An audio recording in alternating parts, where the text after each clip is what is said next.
정계형 게임의 응용에 대해서 해보도록 하겠습니다. 자, 지난 시간까지 우리가 정계형 게임을 갖다가 분석할 때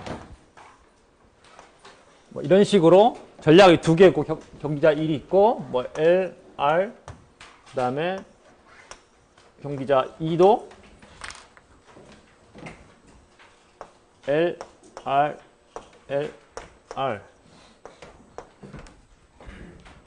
자, 이런 식으로 해서 분석했었어요. 이 경우에는 경기자가 둘이고 그 다음에 각 경기자의 전략이 두 가지인 경우였어요. 그래서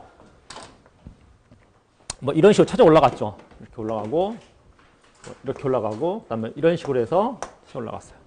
자, 그런데 이번에는 이게 뭐냐면은 경기자 1의 전략이 두 개가 아니고 많아요. 엄청 많아. 자, 경기자 2의 전략도 뭐 엄청 많습니다. 각 경우에. 자, 이럴 경우 어떨 건가? 자, 이 경우는 자, 이런 식으로 게임 나무를 통해서 분석할 수가 없죠. 분석할 수가 없어요. 그래서 만약에 이것도 논리는 똑같아. 논리는 여기서도 분명히 이렇게 최적 대응 전략이 있을 거 아니에요. 여기도 있을 거란 말이에요. 이렇게 다 그걸 비교한 다음에 올라가는 거예요. 근데 두 개면은 자 그래프로 딱딱 해서 게임 나무를 통해서 할 수가 있었는데 이게 이렇게 무한히 많은 경우에는 어떻게 해야 되느냐? 결국 이제 함수로 풀어야 되겠죠. 함수로 풀어야 됩니다. 그러니까 어느 정도 그 반응에 대해서 이런 반응에 대해서 어떤 함수 관계가 어떤 규칙적인 관계가 존재한다 그러면은 자 이런 식으로 풀어야 되겠죠. 이러한 것도 사실 어느 정도만 이렇게 풀리지 이게 단계가 굉장히 많아지면 쉽게 안 풀려. 예를 들어 바둑 같은 거 있잖아요. 바둑도 이런 식으로 말하면은 최적 대응 전략을 구할 수 있다고 생각하는 거잖아. 그런데 너무 많아요. 컴퓨터가 계산을 못 해요. 컴퓨터가. 왜냐면은 첫 번째가 여기가 경기자 1에 전략이 몇 개가 되는 거야? 361개. 이런 식이 되죠. 그 다음에 나머지 하나에 대해서 뭐 360개. 뭐 이런 식이 되니까. 이런 식이 되니까 그거 갖다가 다 계산하면은 할 수 있을 것 같은데 경우의 수가 너무 많아져요. 너무 많아져요. 컴퓨터가 계산하지 못할 정도로 갑니다. 자, 그래가지고 이게 이제 바둑 같은 경우는 컴퓨터랑 사람이랑 경기를 하게 되면 아직까지는 누가 이깁니까? 누가 이겨요? 사람이 이겨요. 아직까지는 사람이 이깁니다. 게임 컴퓨터가 따라가지는 못해요. 사람 같은 경우는 이제 모든 경우의 중에서 이게 360일간 다 택하지 않아요. 그래서 특별히 의미 있는 것만 택하기 때문에 택하는 것 같다 다 머릿속에다 메모리에 놓고 나가지고 하기 때문에 사람이 아직까지는 이긴다고 하더라고요. 조만간 이제 그것도 이제 개발이 되면 컴퓨터가 이길 날이 오겠죠. 자, 이런 겁니다. 자, 그래서 이런 식으로 해서 그 전략이 굉장히 많을 때 연속적인 전략인 경우에 그러면은 어떻게 풀어가는지를 보여주는 건데 자, 이거 우리가 이제 크로노 모델에 들어가는 거죠.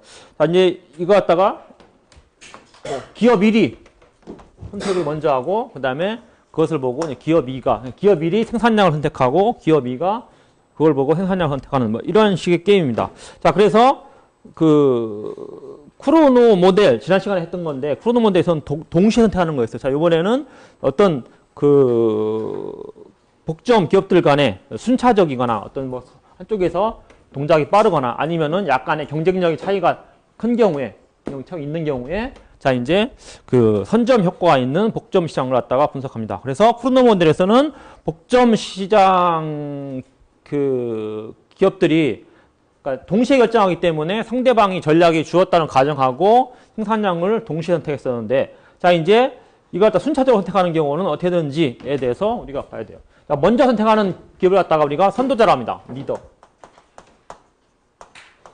그 다음에 따라가는 기업을 갖다 추종자라고 그래요. 팔로워라고 얘기합니다. 자, 그래서 이거 갖다 이제 스타켈버그 모델인데 뭐 1934년에 스타켈버그라는 학자가 그 개발한 모델이에요. 그래서 경기자 1위 선도자가 먼저 생산량 결정하고 경기자 2는 추종자는 기업 1의 선택을 보고 이렇게 선택했어요. 선택을 보고 자신의 선택을 결정을 합니다. 자, 그래서 이걸 어떻게 하냐면은 추종자는 아직 자기가 선택을 안 하기 때문에 예를 들어서 생각을 하고 있어요. 자기는 만약에 상대방이 선택을 1를 하면은 난 얼마큼 선택하고 최적이 얼마나 알죠. 그 다음에 2를 생산량이 2다. Q가 2다 그러면 나는 얼마큼. 그 다음에 Q가 3이면 얼마큼 다 생각하고 있어요. 자, 그런데 자, 이게 이제 그거죠. 그래서 상대방이 생산량이 불변했다는 주었다는 얘기입니다. 1이라고 주었다. 인 경우에는 나의 최적은 얼마고 상대방이 2라고 주었으면은 안 변한다 그러면 나의 이윤을 극대화한 생산량은 얼마고. 자, 이런 식으로 다 가정하고 생산량을 결정해요. 자, 그런데 선도자는 유리한 게 뭐냐면 그걸 알죠. 그러니까 추종자가 내가 1을 생산하면은 자기는 생산을 얼마 한다. 최적된 자리가 뭐니까 이렇게 간다. 1을 생산하면 이렇게 간다. 2를 생산하면은 이쪽으로 간다. 생산량 뭐 4다. 뭐 이런 식으로 다 알고 있어요. 자, 그래서 이걸 갖다가 반응을 고려해서 적정 생산량을 구하게 됩니다. 자, 여기서 이제 두 가지 경우가 있는데 선도자와 추종자가 사전에 정해져 있는 경우하고 선도자와 추종자가 사전적으로 불분명한 경우. 자, 이 경우를 나누어서 우리가 이 스타켈버그 모델을 분석할 거예요. 자, 그래서 결론만 얘기하게 되면은 이게 역징인합법을 풀게 되면은 그 선도자 기업 1의 산출량이 크로노의 그 게임에 비해서 많고 이윤도 많게 됩니다. 그리고 추종자는 역시 산출량과 이윤이 크로노 게임에서 적게 돼요. 그래서 이거 갖다가 선도자의 이득, 퍼스트 무버의 이득, 어드밴티지라고 우리가 얘기를 합니다. 자, 지금 이제 선도자와 추종자가 사전적으로 정해져 있는 경우. 이걸 보도록 합시다. 이거 그렇게 모델로는 어렵지 않아요. 어렵지 않은데 이제 앞으로 간단한 모델을 하게 되고 그 다음에 뭐 과제에서 좀 더 어려운 거에 대해서 한번 해보도록 합시다. 자, 기업 1이 선도자입니다. 이거 기업 2가 팔로워예요. 자, 그리고 똑같아요. 시장 수요 함수는 Q는 A-Q가 되고 당연히 Q는 Q1 플러스 Q2가 됩니다. 자, 그리고 MC와 AC는 스몰 c로 일정하다라고 써졌어요. 자, 그러면은 지금 기업 1이 움직이는 거는 먼저 움직이지만은 기업 2가 그것을 보고 자기의 나름대로 최적 반응을 합니다. 자, 기업 1은 그걸 알고 있죠. 지난 시간에 제가 영어로 써준 거 알죠? 선택은 기업 플레이어 1이 하지만은 플레이어 2는 그걸 본단 말이야. 선택한 것을 알지만은 그 안다는 사실을 플레이어 1이 알아요. 그렇죠? 자, 그래서 우리가 그러면은 안다는 사실 안다는 건 뭐냐면은 플레이어 2, 기업 2가 내가 선택을 어떻게 하면 어떻게 움직인다는 것을 한번 고려를 해야 돼요. 그게 역진기납법입니다. 그래서 뒤부터 푸는 거야. 내가 어떻게 선택을 하면은 다음에 선택하는 사람은 경기자는 어떻게 움직일 것인가. 그래서 우리가 역진귀납법, 백워드 인덕션을 사용해서 계산합니다. 뒤에서부터 거슬러 올라오면서 계산하게 돼요. 자, 그래서 먼저 기업 2의 이윤함 최적 대응 전략을 구해야 되겠죠. 이거 뭐 여러분 많이 했으니까.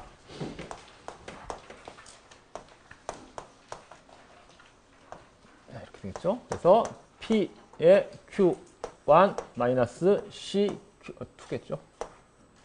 Q2 이렇게 됩니다. 이거 P 마이너스 C의 Q2가 되고 P는 A 마이너스 Q니까 그 다음에 라지 Q는 Q1 플러스 Q2가 되니까 A 빼고 C 빼고 Q1 마이너스 Q2 그 다음에 Q2. 자, 그래서 이 이윤함수를 Q2에 대해서 미분해서 0 놓으면은 반응함수가 이거 뭐라 그러죠? First order condition 이렇게 얘기하죠. 자, Q2는 어떻게 됩니까? 2분의 A-C-Q이 됩니다. 자, 이게 그거예요. 만약에 지금 뭐 1이라고 할지 모르겠지만 예를 들어서 Q1이 생산 하나를 하게 되면은 Q2는 2분의 A-C-1을 한다. 뭐 이런 뜻입니다.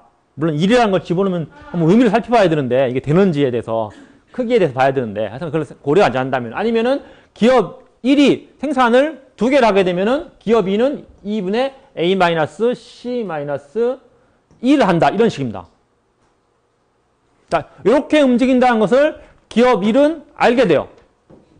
미리 예상할 수가 있게 된다. 그런 얘기입니다. 자, 그래서 그것을 고려해서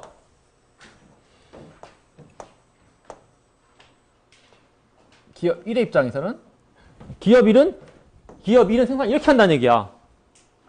그러니까 이렇게 한다는 걸 아니까 이걸 갖다가 기업 2의 움직임을 갖다가 자기 이윤합사 Q2 대신에 집어넣고 자, 그러면은 똑같이 이것도 실제 P 이런 식으로 총수입 마이너스 총비용을 빼면은 P1, P에다가 Q1 마이너스 CQ1 이렇게 되겠죠. 그리고 P 마이너스 CQ1이 되고 또 똑같이 A 마이너스 C 마이너스 Q1 마이너스 Q2 하고 Q1이 될 거예요. 자, 여기에서 Q1에 대해서 미분해서 반응합수를 구한 다음에 이거랑 연립으로 푸는 거는 무슨 모델? 쿠르노 모델입니다. 맞죠? 그건 쿠르노 모델이야. 자, 그런데 이렇게 하지 않습니다. 여기에서 이렇게 기업 2가 내가 선택을 하게 되면은 내 따라오는 팔로워가 이렇게 움직이다는 걸 알아요. 그러니까 이걸 갖다가 여기다가 집어넣어야 돼요. 자, 집어넣어서 정리를 합니다.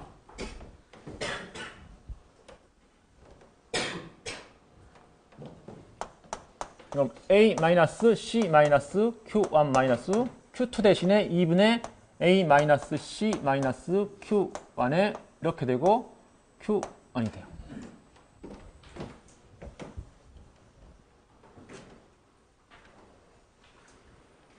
자, 그래서 자, 그냥 미분해 드는데 Q1에서 미분하면 되는데 그거보다는 정리해서 미분하는 것이 낫겠죠?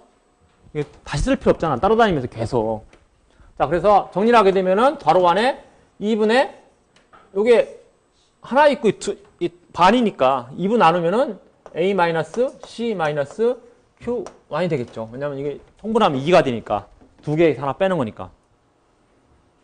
자, 그리고 Q1 이렇게 됩니다. 자, 이게 기업 1의 이윤함수고, 자, 그 다음에, 자, 이걸 갖다가 기업 1의 이윤을 극대화하는 Q1 값을 구하기 위해서, 자, 이 기업 1의 이윤함수인 파이1을 갖다가 Q1에서 미분하면 되는 거예요. 자, 미분하면은, 자, 뒤에 거 먼저 미분하면은 2분의 A-C-Q1이 되고, 자, 뒤에 거 남겨놓고, 이거 조심해야 돼요. 다 틀려요, 잘. 뒤에 거 남겨놓고 앞에 거 미분하면 뭐 나옵니까? 마이너스 2분의 1. 자, 이런 거 틀리지 마세요. 그냥 하면은 틀립니다. 많이 틀리던데 이런 거. 자, 마이너스 2분의 1 Q1 이퀄 0. 뭐, 2 곱하면 답 써지고, 사실은 Q1이 두 개죠. 그래서 Q1이 2분의 A-C. 스타켈버그입니다. 자, 이렇게 되고, 자, 그 다음에 이것을 여기다 집어넣으면 되겠죠. 자, 그러면은 정리가 된다. 자, Q2는 2분의 A-C 2분의 A-C가 되고, 그래서 2분의 이것도 A-C가 되니까 4분의 A-C가 되죠. Q2.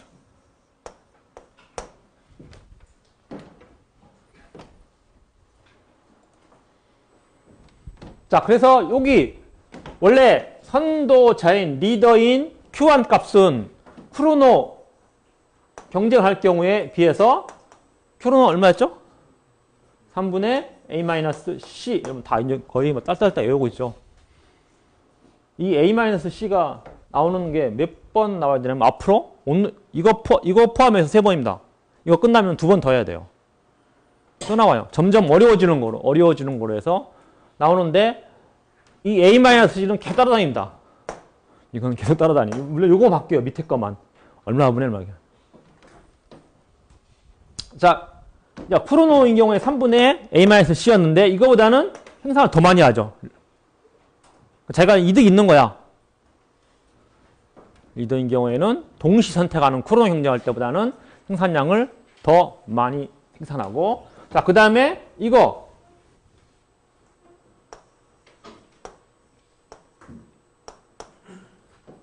만약에 기업 B의 입장에서도 크로노 경쟁한 경우는 3분의 A-C니까 이거보다는 적게 생산하죠. 그렇죠. 선도자는 생산을 동시 경쟁할 때보다는 생산을 많이 하고 수송자는 생산을 적게 할 수밖에 없습니다. 그러니까 사실 얘가 기업 미리 먼저 치고 들어가기 때문에 그래요. 먼저 선택을 해버리니까 선점을 해버리는 거야. 선점을 하고 남은 걸 가지고 기업 B가 움직이게 하다 보니까 아무래도 자기 입지가 적어지죠. 자, 그래서 이걸 갖다가 반응합수를 구해보면은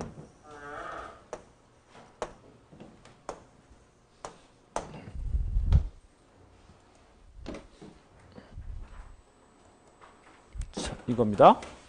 원래 기업 1의 반응함수는 자기가 뭘 선택 먼저 했겠지만은 크로노 경쟁할 때 이렇게 되죠. 얘가 2분의 A-C에 얘가 A-C 이렇게 해서 이렇게 되고, 자, 그 다음에 기업 2의 반응함수 아까 지웠네요. 이것도 2분의 A-C에 여기가 A-C 이렇게 됩니다. 네, 여기가 만나는 점이 뭐였어요? 여기가 크로노 내시 균형이었죠. 그렇죠? C라고 쓰면 돼요. 자, 그런데 스타켈버그 경쟁을 하면은 그 다음에 기업 1이 선도자고 기업 2가 추종자게 되면은 어떻게? 기업 1은 생산량 여기입니다.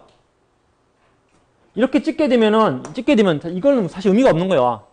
이건 기업 1에 반함수. 그럼 기업 2가 이렇게 움직이는 거, 이거 R1이고 이게 R2예요. 여기서 사실 R2밖에 의미가 없죠. 이렇게 움직이는 걸 알아요. 이렇게 움직이는 걸 다 고려해서 내가 어딜 찍으면은 기업 2의 반응과 고려해서 가장 이윤이 커지냐 이거야. 만약에 이걸 찍으면은 생산이 이렇게 늘어나니까 이걸 합해서 하면은 내가 이윤이 가장 커지는지 다 보는 거죠. 자, 그래서 차이인 게 어디냐면은 내가 이걸 찍는 거야. 찍고 기업 2는 얼마? 여기가 4분의 A-C입니다. 자, 그래서 여기를 뭐라 했냐면은 S1 써놨죠. 이렇게.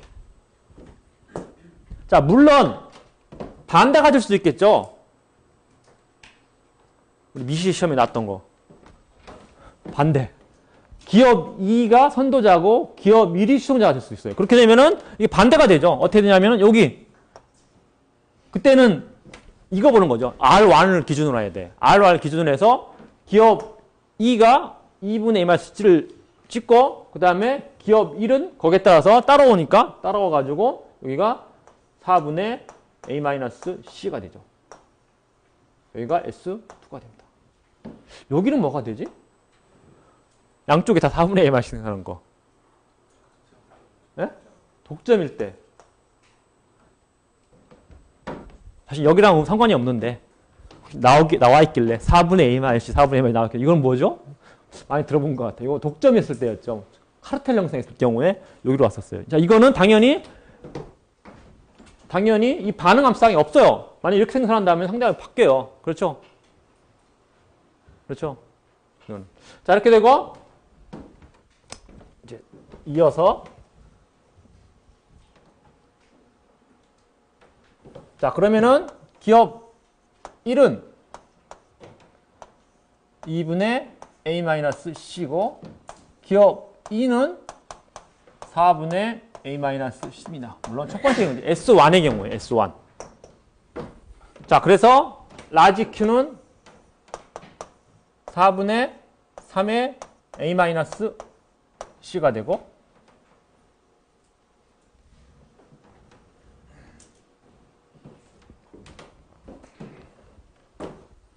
가격은 A-Q니까 4분의 3의 A-C가 돼서 4분의 A 플러스 3C가 됩니다. 자, 이윤. 됐고. 자, 기업 1의 선도자라면 기업 1의 이윤은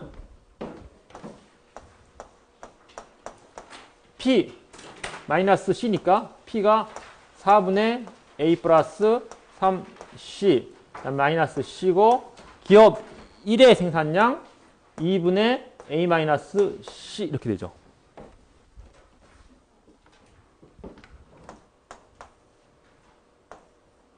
(4분의) A-C겠죠. 그렇죠? A-C가 되고 정리하면은 여기가 8분의 A-C의 제곱으로서 자, 이것도 파이 1하고 S를 집어넣었어요. 제가 스타켈버라고 해서. 만약에 쿠르노 형정을 하면은 기업 1의 이윤 얼마? 9분의 A-C의 제곱보다는 크게 됩니다. 그리고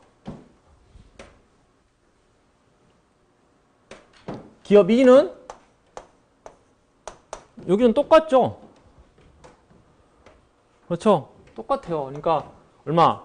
뭐 다 있을까요? 4분의 A 플러스 3C 마이너스 C의 기업 2의 생산량은 4분의 A 마이너스 C니까 아까 여기 괄호 안이 4분의 A 마이너스 C라 했어요. 그러니까 16분의 A 마이너스 C의 제곱 파이 2의 S라고 하죠. 자, 그러면은 그거는 C 9분의 A 마이너스 C의 제곱보다는 적게 됩니다. 여기죠. 자, 그래서 선도자는 쿠르노 경쟁할 때보다 생산도 많고 이윤도 더 크고 그 다음에 추종자는 쿠르노 경쟁하는 경우에 비해서 생산량도 적고 이윤도 적게 됩니다. 자, 그리고 아까 반대인 경우 해봤어요. 여기가 안 되고 다 반대가 되겠죠. 다 반대가 되는 경우가 되겠죠. 자, 그리고 이 같은 경우는 선도자와 추종자가 사전적으로 분명한 경우인데 만약에 선도자와 추종자가 사전적으로 불분명한 경우는 어떻게 될 것인가에 대해서 봐야 됩니다. 자, 지금 보면은 선도자의 이득하고 추종자의 이득하고 비교하면은 선도자가 더 이득이 커요. 그러니까 만약에 누가 선도자인지 누가 추종자인지를 불분명하게 된다면은 서로 뭐가 되고 싶어 합니까? 네, 선도자가 되고 싶어요. 그렇게 돼서 생산을 얼마나 한다는 얘기야? 선도자가 이거였잖아. 그런데 기업 1이 자기가 선도자야 그래서 2분의 시작했어요. 너 할게 따라와? 하고 나서 2분의 1만 생산했어요. 근데 기업 2도 동시에 빨리 오면서 똑같이 하면서 내가 선도자야? 하면서 2분의 A-C 생산합니다. 너 4분의 A-C 생산한다. 이런 식이죠. 자, 그렇게 되면은 전체 생산량이 얼마가 됩니까? A-C가 돼버려요. 그리고 가격은 A-Q니까 얼마? C가 됩니다. 이 C가 뭐야? 가격이 C라는 얘기는 완전 경쟁 시장 균형으로 갔어요. 가격이. 그리고 이게 A씨면서 MC이기 때문에 이윤이 하나 안 나죠. 그래서 이윤은 얼마가 됩니까? 0이 되죠. 망했어요. 망한 거야. 그러니까 선도자하고 추종자하고 딱 구별돼 있었으면 내가 선도자 할게 너 따라오면 이렇게 시켰는데 이게 불분명하다 보니까 선도자 이들이 큰 걸 알고 다 서로 내가 선도자야 하고 출발한 거야. 근데 내가 했는데 보니까 상대방은 똑같이 하고 있어요. 생산을 이렇게. 그래서 생산은 엄청 이게 사실 완전 경쟁 시장 똑같아요. 그러니까 이렇게 이걸 보면은 이 수함수를 보면은 여기가 P는 Q하고 여기가 A고 이렇게 되는 함수잖아. 그리고 여기가 C고 맞죠? MC면서 AC 가격이 여기까지 떨어지고 그 다음에 여기가 A-C거든요. 여기까지 늘어난 거야. 완전 경쟁은 똑같아요. 사실 이렇게 일하지 않겠지만 자, 그래서 결국은 이윤이 0까지 떨어지는. 자, 이렇게 됩니다. 자, 이렇게 돼서 이걸 갖다가 그래프상에 보면은 기업 1도 여기, 기업 2도 여기 돼서 여길 가요. 그래서 여기에서 이걸 말 W 라고 하는 거죠. 자, 그래서 이렇게 완전 경쟁 시장의 경우와 일치하면서 자, 이것을 스타켈버그의 전쟁 상태라고 얘기합니다. 스타켈버그의 전쟁 상태라고 얘기해요. 자, 그리고 사전적 불분명한 경우에 자, 이거는 좀 이상하지만은 두 기업 모두 추종자가 되려고 한다면 뭐 사실 이상해요. 그러면 상대방이 선택을 보려고 기다리고 있다는 건데 선택을 안 해, 상대방이. 그럼 어떻게 하고 있다는 얘기야? 계속 둘이 언제까지 기다린다는 얘기죠. 좀 약간 그 가정이 좀 이상한데 만약에 계속 이렇게 그 추종자가 되려고 한다 그러면은 쿠르노 모형과 동일합니다. 동일하고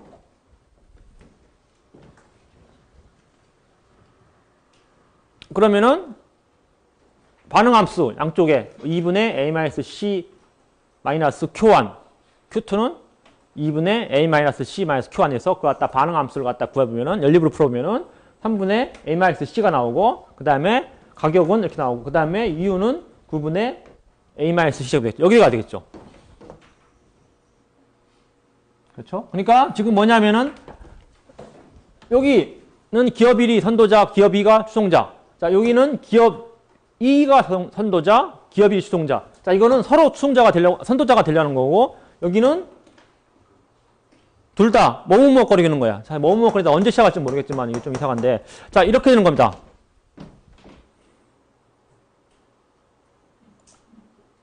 자, 만약에 이것을 갖다가 다 통틀어서 해보라 그러면은, 시작할 때 네가 선도자가 될 거냐 추종자가 될 것이냐 이렇게 물어보는 거야. 자, 개별 기업이 선도 또는 추종의 전략 중에 하나 갖다 택할 경우에 그러면은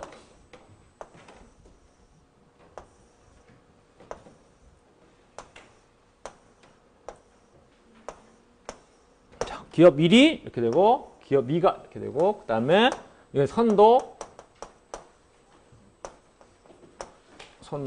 추종 이렇게 될 수 있겠죠. 그러면은 선도인 경우에는 아까 0정된다 했어요. 이윤이 안정형량과 똑같기 때문에. 자, 그 다음에 한쪽이 선도고 추종이면은 선도인 쪽이 8분의 1죠. 8분의 a-c의 제곱이고 추종인 쪽이 16분의 a-c의 제곱입니다. 반대가 되면 반대가 되겠죠. 얘가 16분의 a-c의 제곱이고 여기는 8분의 a-c의 제곱. 자, 그리고 둘 다 추정이면은 쿠르노와 똑같이 a-c 9분의 a-c의 제곱 9분의 a-c의 제곱이 됩니다.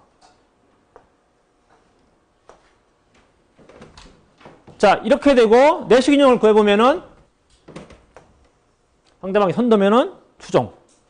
선도일 때다 선도가 0이니까 상대방이 선도라고 한다면은 그 좋았다고 생각하면은 좀 기분 나쁘지만 추종해야 되겠죠. 그렇죠? 그리고 상대방이 추종한다고 그러면은 선도입니다. 똑같아요, 그쪽도. 이렇게 되고 이렇게 되면서 맞죠? 요거 상대방이 추종이면은 내가 선도면은 8분의 2마씨 제곱이고 추종이면은 9분의 2마씨 제곱이니까 선도를 해야 돼요. 자, 이렇게 해서 내신을 구하면은 선도, 추종, 선도가 됩니다. 그래서 독점 기업들이 한 기업이 선도자가 되고 다른 기업이 추종자가 되는 경우에 다른 경우보다 더 큰 이윤을 얻는다는 것이 자, 스타켈버그 모형의 특징이에요. 스타켈버그의 특징.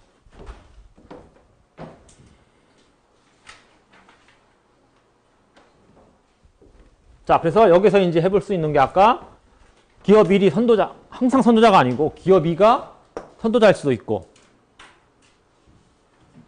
그렇죠? 이제 우리가 다음 시간에 이런 것도 해봅시다.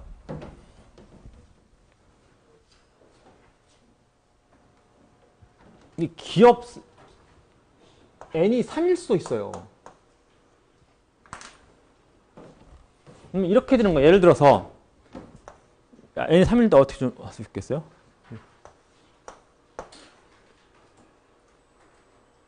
기업 1이 선택을 먼저 하고 그걸 보고 기업 2가 선택하고 그걸 보고 기업 3이 선택하고. 그렇죠. 이런 것도 해볼 수 있겠죠. 이 단계. 자, 이거 한번 집에 가서 한번 풀어보세요. 풀어보고 내일 한번 내가 같이 풀어봅시다. 이거는 어렵지 않아요. D부터. 물론 기업 3의 반응함수를 구해보라고 하면 이렇게 되겠죠. 어떻게 될 것 같아요? 얘가 2분의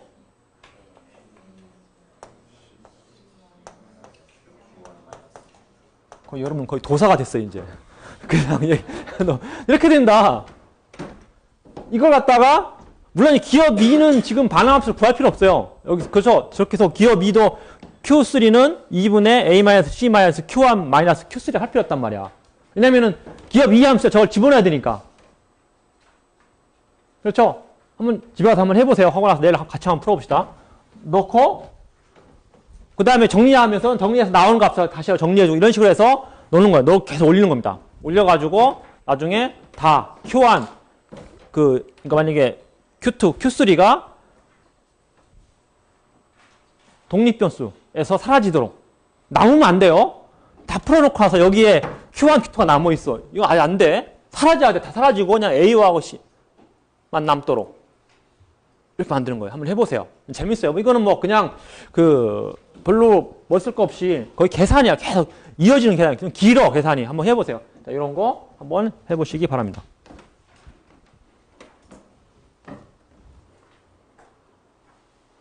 자, 다음에 그래서 결론. 자, 역진기납법에 의해서 기업 1 선도자의 산출량이 크로노 게임에 비해서 많고 이윤도 높고 그 다음에 기업 2는 다 적다는 얘기죠. 그래서 이제 비교한 거죠. 기업의 산출량은 3분의 A-C하고 2분의 A-C에서 크로노가 더 적고 스타켈버그에서 그 다음에 추종자인 기업 2의 산출량은 크로노일 때는 3분의 A-C인데 스타켈버그에 비해서 4분의 A-C가 적습니다. 적게 되고 총 산출량은 크로노일 때 3분의 2이고 스타켈버그 4분의 3이니까 더 스타켈버그가 계속 커지고 가격은 또 반대가 되겠죠. 가격은 크로노일 때는 3분의 A 플러스 2C고 그 다음에 스타켈버그일 때는 4분의 A 플러스 3C이기 때문에 크로노일 때가 더 크고 기업 1의 이유는 스타켈버그가 되면서 8분의 A-C 제곱이어서 크로노일 때인 경우에는 9분의 A-C 제곱보다는 크게 되고 그 다음에 기업 추종자의 이유는 16분의 A-C의 제곱이 되면서 추종자가 되면서 크로노일 때보다 이윤이 더 적게 됩니다. 자, 이게 모든 걸 갖다가 다 정리한 거예요. 정리한 거고. 자, 이렇게 해서 제가 이제 기본적인 스타켈버그 모형을 갖다가 풀었고, 집에 와서 한번 이걸 해보고, 우리가 이제 또 지금은 안 해보겠지만은 과제 이런 게 나와요. 이런 것도 나와요. 이게 꼭 이렇게 해야 되는 게 아니라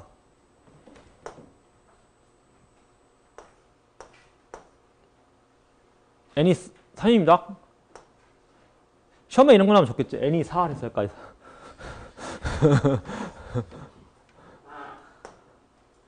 자, 기업 1과 기업 2가 선택을 동시에 합니다.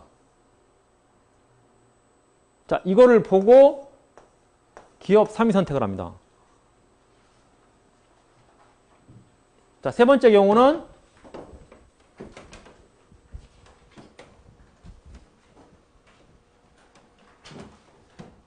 기업 1이 선택을 먼저 합니다. 그 다음에 기업 2하고 기업 3이 선택을 동시에 합니다. 세 개의 기업을 가지고 할 수 있는 경우는 이것밖에 없어요. 더 경우의 수가 있나요?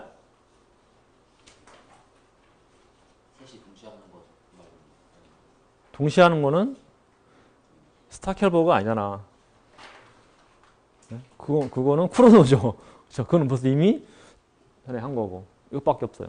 자, 그래서 이 두 개는 나중에 연습 문제 풀어볼 때, 과제 풀어볼 때 나올 거고, 여러분 집에 가서 한번 이거 첫 번째 쭉 나가는 거 한번 해보세요.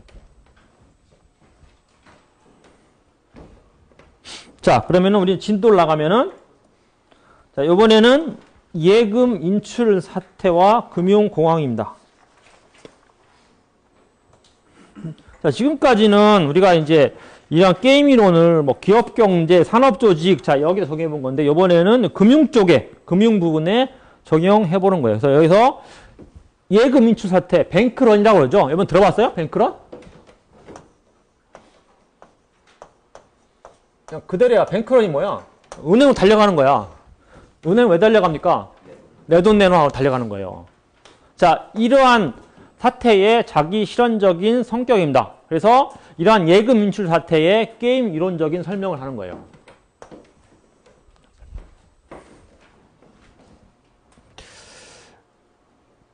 자, 이게 은행은 예금을 받아요. 문제. 예금을 받으면은 이걸 그냥 자기 은행에 넣어두질 않아요. 그냥 창고에 넣어두고 나중에 필요하면 주겠다 그러면은 이자를 못 주죠. 이자 못 주고 또 뭘 충당을 못 해. 옛날 전통적인 뭐 은행이 있었다고 생각해 봅시다. 그냥 진짜 예? 예를 들어서 그냥 초기 단계라고 해봐요. 그러면은 사람들한테 은행을 저축을 받아요. 받아가지고 그냥 왜냐면 사람들이 왜 저축했냐면은 뭐 일단 위험하니까 옛날 같은 경우 뭐 총 들고 다니니까 강도도 많았어요. 그래서 이제 그거 갖다 안 되겠다 해서 이제 맡기는 거예요. 맡겼단 말이야. 자, 그럴 때 그렇게 맡겨놓으면은 이제 보통은 이제 이자라는 게 있잖아요. 이자라는 게 있대. 그것도 충당 못 하고 그 다음에 뭘 충당 못 하죠? 소모분이 뭐야? 그걸 소모분이라고 그래? 그 관리하는 사람들, 은행은 직장 월급 줘야 될 거 아니야. 그렇죠? 관리비를 충당을 못 해요. 그렇기 때문에 분명히 이 예금을 갖다 그대로 놔두면 안 됩니다.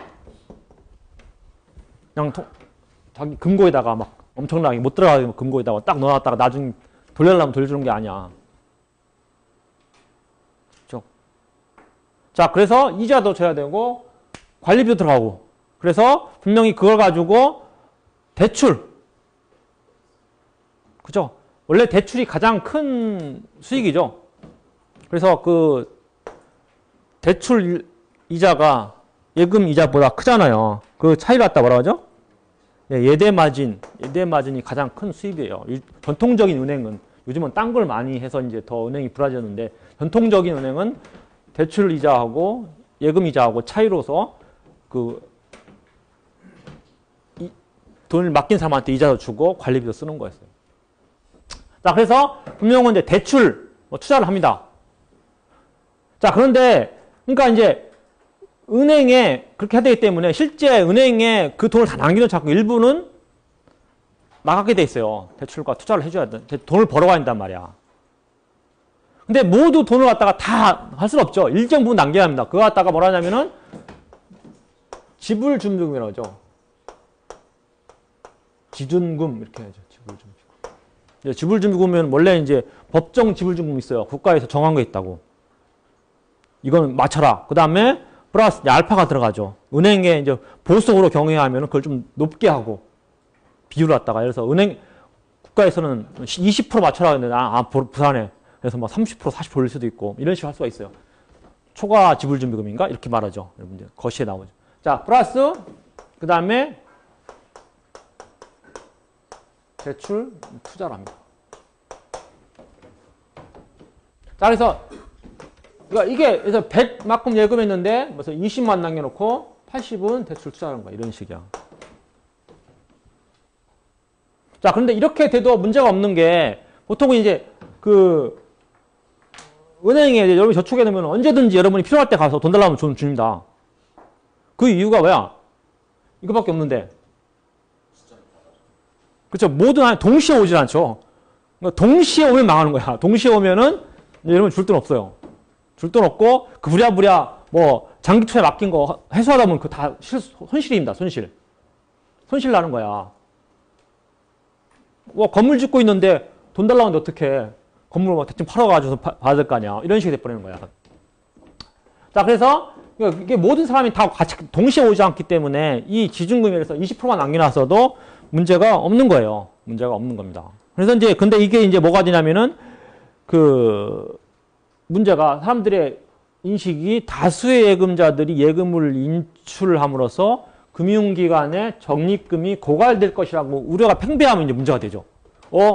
저기 돈 없을 거다 생각하면은 내가 먼저 뛰어가서 딴 사람은 먼저 가면은 먼저 돈을 줄 거 아니야. 내가 받아야 될 거 아니야. 딴 사람은. 자, 이런 식으로 되면서 우려가 되기 때문에 뱅크런이 생기고 결국은 금융기관이 붕괴가 현실화됩니다. 자, 이게 이제 현실인데 뭐 이런 거 요즘에는 많이 안 생기는데, 그러니까 뱅크런은 많이 생기는데 뭐 그것 때문에 은행이 망하거나 이렇게 많이 안 해요. 많이 그거 갖다가 제어할 수 있는 그런 기구들이 있기 때문에 뭐 한국은행, 중앙은행이라든지 아니면 뭐 예금보험공사 뭐 이런 게 있기 때문에. 그런데 그 뱅크런은 계속 많이 일어납니다. 일어나고 우리나라 같은 경우는 어디서 그런 게 일어나요? 뱅크런. 제2금융권, 상호저축은행 이런 데서 일어나요. 맡겨놓고 나서 뛰어가는 거야. 자, 그런 현상이 이제 일어납니다. 자, 그래서 만약에 예금 인출액이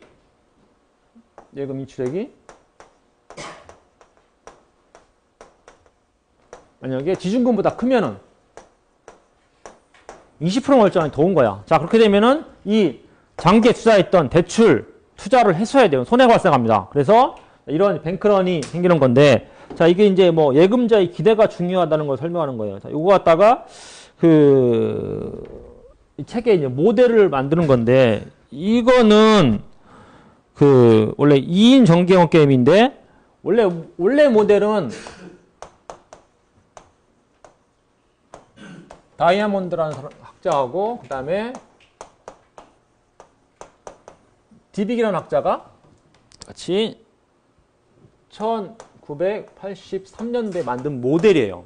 그 모델을 이 책에서는 쉽게 쓰는 거예요. 쉽게. 다 구체적인 숫자를 집어넣어가지고. 이 책 다 그렇게 만들어놨어요. 보통은 이제 모델이 있어요, 원래. 이거에 대한 모델이 있는데 훨씬 더 복잡하게 만들어놨는데 그거 갖다가 단순화시키고 그 다음에 구체적인 숫자를 집어넣어가지고 여러분이 이 뱅크런에 대해서 그 게임 이론을 어떻게 적용했는지 뭐 이것만 설명하는 겁니다.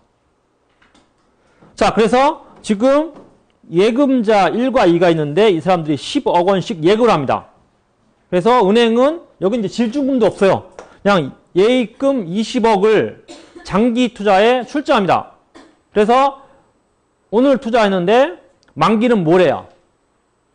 그렇죠? 오늘 나오면 1년씩 하면 되겠죠. 그래서 만기의 투자 수익은 24억입니다. 자, 만기 전에 해소하게 되면은 거래 비용, 해약금, 수수료 때문에 얻을 수 있는 게 16억밖에 안 돼요. 그러니까 20억 벌는데 만약에 그 전에 해약을 한다는 이런 얘기죠. 만약에 해소한다면은 16억밖에 안 됩니다. 자, 그래서 내일 만약 만기 전에 동시 인출하게 되면은 그러니까 두 사람 중에 하나 동시 뛰어오는 거야. 그러면은 어떻게 하면 그걸 깨야 되기 때문에 16억밖에 얻지 못해요. 그럼 동시 왔기 때문에 둘 중 8억씩 주면 되는 거야. 자, 그리고 나서 만약에 만기가 전에 찾아왔으니까 이전 줄 필요 없어요. 그냥 원금만 주면 되는 거야. 근데 지금 원금도 없는 거야. 8억 주는 거고. 만약에 만기 전에 어떤 사람이 먼저 왔어. 한 사람이 먼저 온 거야. 먼저 왔어요. 달라요. 그러니까 어차피 지금 지중미 하나도 없으니까 해약해서 줘요. 16억 남아서 걔한테 원금 10억 주고 그럼 늦게 온 사람한테 6억만 주면 되겠죠. 자, 이렇게 됩니다. 자, 그리고 모레 되면 이제 만기가 됐어요. 그러면은 24억이 생기는데 이때 인출하게 되면 12억씩 인출할 수 있고 만약에 이거 좀 이상한데 한 사람 인출하고 한 사람 인출하지 않으면은 이게 뭐 기회비용 관점에서 11억이라고 써놨어요. 이걸 원래 모델은 이렇지 않은데 여러분한테 좀 쉽게 하기 위해서 이렇게 써놓은 것 같아. 자, 그래서 이거 갖다가 게임 나무로 만들어 보면 사실 게임 나무 이게 더 낫죠. 지금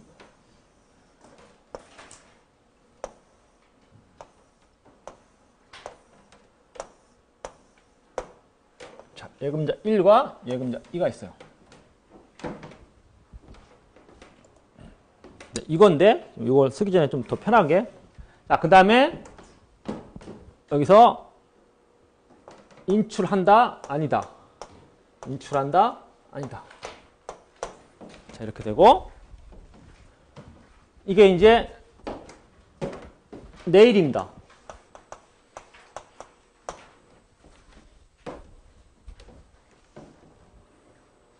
게임의 시작은 내일이에요. 일단 저축을 해놨어요. 오늘. 자, 동시에 다 인출하게 되면은, 자, 돈 달라고 왔어요. 내일. 만기는 모레인데. 그러면 지금 은행은 그 투자했던 거 가서 회수해 옵니다. 그러면 20억이 아니고 16억이 되는데, 동시에 달라기 때문에 80 줘야 되겠죠.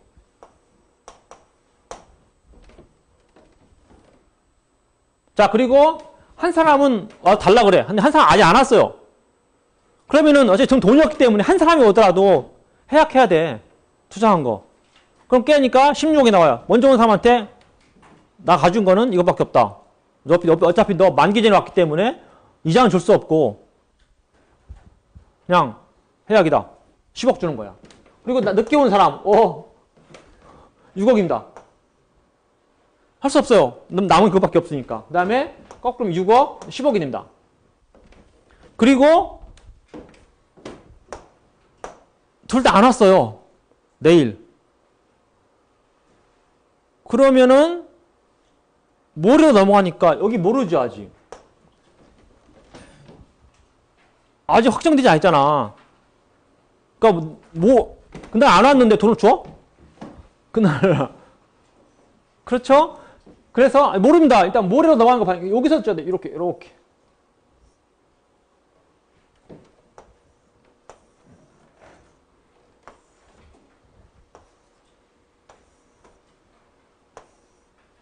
좁아지지? 좁아졌어요? 자, 이게 여기서 가는 거예요, 여기서. 이게 아니라 여기에서만 가야 돼요, 여기서만. 이 경우는 못 가요, 모레로. 그렇죠? 자, 모레. 자, 이것도 1, 2, yes, no, 그 다음에 yes, no입니다. 자, 이렇게 돼서 둘 다 했으면은 지금 12억이라고 했어요. 찾아달라면. 돈 충분해. 지금 24억이나 있어요. 그런데 이제 이거 갖다가 좀 여기서 가정을 한 건데 찾으러 오면 12억인데 안 찾으러 오면 사실 그것도 12억인데 이제 뭐 돈 왔다 아니면 다른 데 쓸 수 있는 못 썼다 해서 기회비용 관점에서 그냥 11억이나 했습니다. 이렇게. 그냥 여기는 가정을 했어요. 그 다음에 여기도 11, 여기가 12, 그 다음에 11, 11입니다. 자, 이거는 이렇게 써도 돼요. 여기 처음 나온 거 보면은 얘가 1이고 다이아몬드 딥을 지웁시다.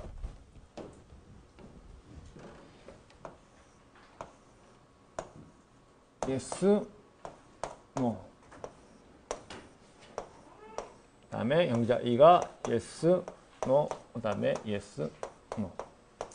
만약에 yes, s가 되면은 여기가 8이 되고 여기가 yes, no가 되면은 16, 그 다음에 여기 6, 10이 되는 거죠. 그리고 no가 되면은 다시 내려갑니다. 여기로. 그래요? 모레.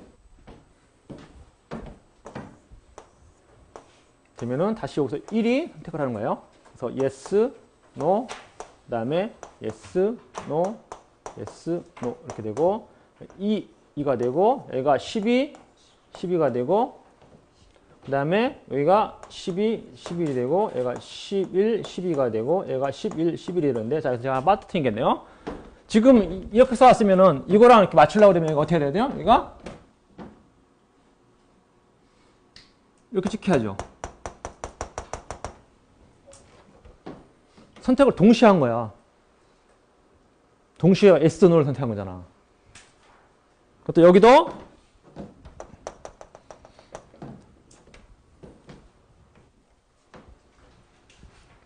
자, 그래서 이거 보면은 지금 이렇게 되죠.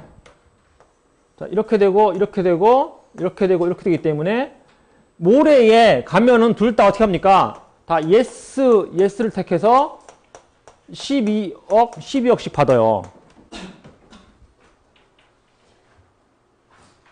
그렇죠? 물론 이자 개념 안 들어갔어요. 일단 여기서는 예를 들어서 12억이 모레 12억이 내일에서 평가할 때 얼마냐 따져봐야 될 거 아니에요. 사실은 정확히 말하면은 할인될 거 아니에요. 자, 그러니까 지금 뭐냐면은 이 두 경기자는 뭐 yes, yes 되고 yes, no, no, yes가 되면 이렇게 되는 거 알고 그 다음에 no, no가 되면은 모래로 넘어가서 2단계로 넘어가서 둘 다 yes, yes가 돼서 얼마나 얻나 알아요? 12역씩 얻나 알아요. 그러니까 여기다가 얼마 써준 거야? 12를 써주는 거죠. 그렇죠? 그렇게 나서 내시균형을 구해보면은 이렇게 됩니다. 그러니까 여기에서는 지금 내시균형 몇 개 넣냐면은 yes, yes 그래서 8 얻을 수 있고 그 다음에 no, no 해서 12, 11을 얻을 수 있어요.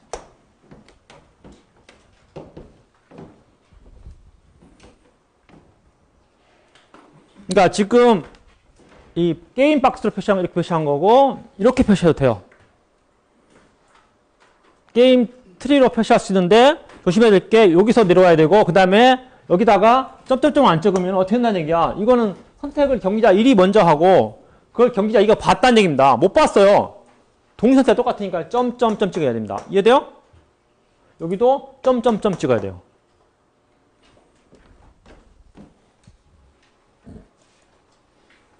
자, 그래서 지금 제가 설명한 거예요. 모래부터 거슬러 옵니다. 역증인화법으로 쭉 거슬러 올라가면서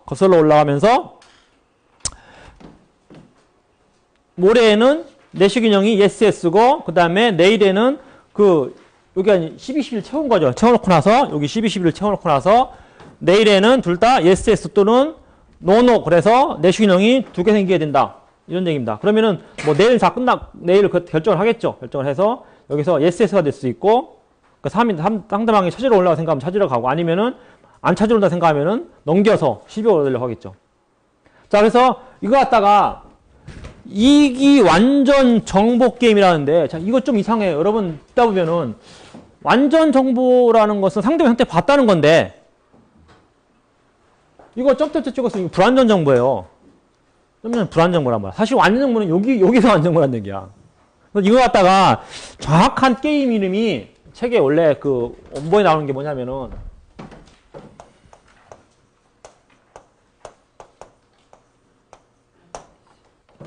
two stage games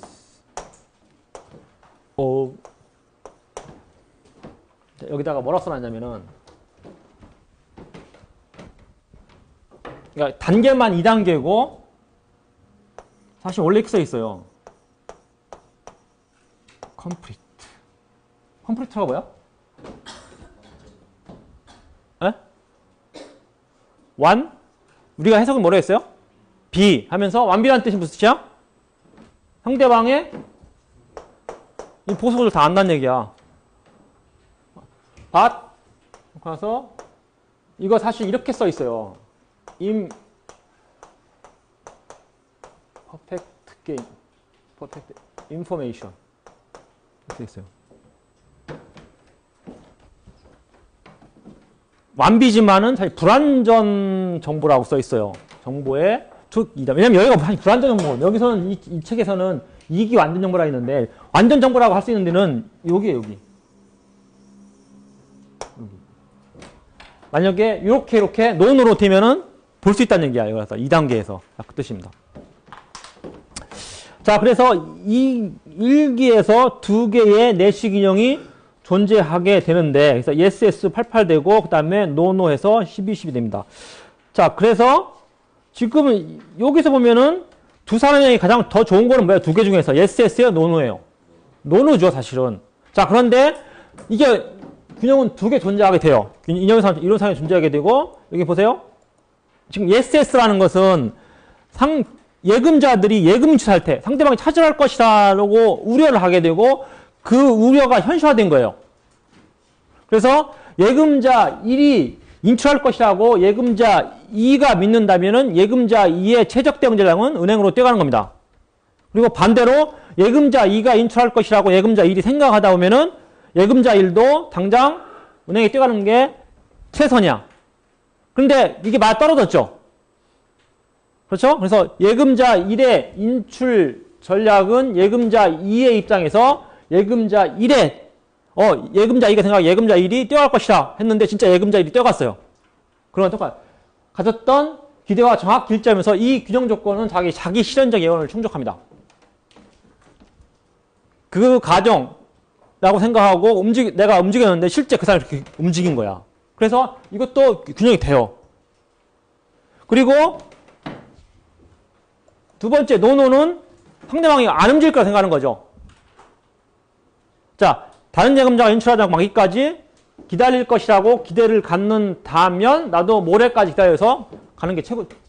노라고 생각하면 나도 노라고 생각하는 게 최선입니다. 그래서 낙관적인 기대가 있어야 돼. 이런 식으로. 낙관적인 기대가 모든 예금자들의 사이에서 팽배한다면, 상대방이 안 갈 것이라고 팽배한다면 나도 안 가는 거죠. 그리고 실제 안 가게 됩니다. 자기 실질적인 예언이 그거란 말이야. 그 생각하고 있으면 그게 이루어지는 거야. 그래서 자, 모든 예금자들 사이에 팽배하게 되면 실제로 낙관적인 일이 벌어서 이것도 자기 실현적 예언을 충족하는 거야. 그래서 낙관적인 태도를 가져야하는 게 중요한 거예요. 낙관적인 태도를 가져야만 낙관적인 일이 이루어집니다. 자꾸 불안하게 시하면 진짜 불안한 일이 터져요. 네, 그게 이겁니다. 자, 그래서 이 둘이 일어나는데 yes, yes 노노가 되는데 이제 사회적으로 더 유리한 것은 여기로 가야 되겠죠. 그래서 지금 여기 보면은 이쪽으로 안 가도록 하기 위해서 현대 사회는 엄청 노력하고 있어요. 노력하고 있습니다. 그래서 이런 게 이제 그 금융기관에 대한 예금자의 신뢰성을 확보해야 되는데 그게 실질적인 게 뭐냐면은 우리 이제 일단은 한국은행이 하고 있죠. 그렇죠. 한국은행이 이런 식으로 갑자기 어떤 은행이 유동성이 부족하게 되면은 사실 돈이 없는 게 아니잖아. 살 수 있잖아. 그렇죠. 한국은행에서 아주 이렇게 빌려줍니다. 일시적으로 빌려왔다가 나중에 돈 자기들도 회수하게 되면은 갚아라 이런 식으로 해요. 자, 그리고 또 뭐가 있냐면은 우리 유명한 뭐가 있죠? 예금보험제도. 자, 예금보험제도를 실시하는 기관이 우리 어디라고 하죠? 예보라고 하는 보험공사? 그렇죠. 예금보험공사 있어요. 여러분이 금융고시 준비하는 학생들이 이제 가고 싶어하는 그 곳인데 예금보험사. 자, 이런 데서 이러한 문제가 생겼을 때 만약에 예금자에 대해서 신뢰성을 확보하기 어떻게 하면은 우리가 많이 쓰는 게 그거죠. 지금 여러분이 예금을 하다 보면은 예금 통장을 갖다가 예금하고 나서 예금 통장을 보면은 거기에 써 있어요. 이자까지 포함해서 얼마까지? 5천만 원까지는 보호를 해줍니다. 보호를 해줘요. 그러니까 만약에 1억을 예금했으면은 손해를 보겠지만 5천만 원 이하가 되면은 5천만 원 이하가 되면은 여러분 예금했어. 근데 그 은행이 망했어요. 아니면 지불 능력이 없어. 갑자기 뱅크가 생기는 바람에 늦게 가니까 없어. 그래도 국가에서 나중에 예금보험공사에서 그 돈을 줘요. 그렇죠. 그러니까 굳이 저 은행 좀 불안하다 해서 5천만 원 이하라면 뛰어갈 필요가 없단 말이야. 그냥 기다리는 거야. 예를 들어서 그냥 기다릴 수 있어. 그냥 기다리면은 그런 자기의 신뢰성이 확보되는 거죠. 물론 뛰어가는 기도 해요. 왜냐면은 5천만 원 돌려주는 게 바로 안 돌려주거든. 시간이 몇 달 걸려요. 근데 내가 지금 당장 그 돈을 가지고 내가 등록금을 내야 되는데 등록금을 내야 된단 말이야. 등록금을 내야 되는데 그 사태가 다 터졌어요. 그러나서 가서 알아보니까 내가 늦게 가서 알아보니까 한 2달 있다 준대. 걱정하지 말라고 그런 거야. 그럼 나 어떻게 해? 그렇죠. 당장 필요한 이런 게 있다. 이렇기 때문에 뛰어가요. 그래서 이제 그것 때문에 문제가 되니까 또 2천만 원까지는 즉시 주겠다. 이렇게 했잖아요. 이번에. 문제가 되니까. 왜냐면 자꾸 아우성이란 말이야. 어떤 사람은 그렇게 급하게 필요한 사람이 있어요. 당장 지금 오늘 빼가지고 그러니까 내일 빼가지고선 등록을 하려고 그랬는데 오늘 망했어요. 그럴 수 있잖아. 그런 사람이 있을 수 있어요. 물론 느긋한 사람이야. 나중에 인자까지 챙겨준다니까 기다리겠지만은. 자, 근데 그런 게 있지만은 물론 이제 어느 정도 내가 5천만 원 맡기면은 손해볼 위험이 없다는 걸 알아요. 그러니까 이제 느긋하게 되죠. 저 은행이 조금 약간 남들 돈 찾으러 가는데 넌 없을까라고 생각할 필요 없어요. 그냥 기다리면은 되니까 이 신뢰성 회복에 굉장히 도움이 되는 거죠. 자, 그래서 이런 이제 예금보험제도 예금보험공사를 통해서 이 예금보험공사 이것도 생긴 지가 얼마 안 됐어요. 실제. 과거에 이런 기능을 갖다 쓸 필요가 없었어요. 그러다가 언제 IMF 이후에 이게 생기기 시작했어요. 자, 그래서 금융기관에 대한 예금자의 신뢰성 확보를 위해서 쓰는 거고, 자, 그런데 이제 이런 얘기도 있어요. 이렇게 자꾸 보호를 해주게 되면은, 그러니까 이런 식으로 보호해주기에는 도덕적 해이 유발한다는 얘기가 뭐냐면은 예금자 입장에서 은행을 잘 안 봐요. 이자 높다니까 무조건 갖다 아끼는 거야.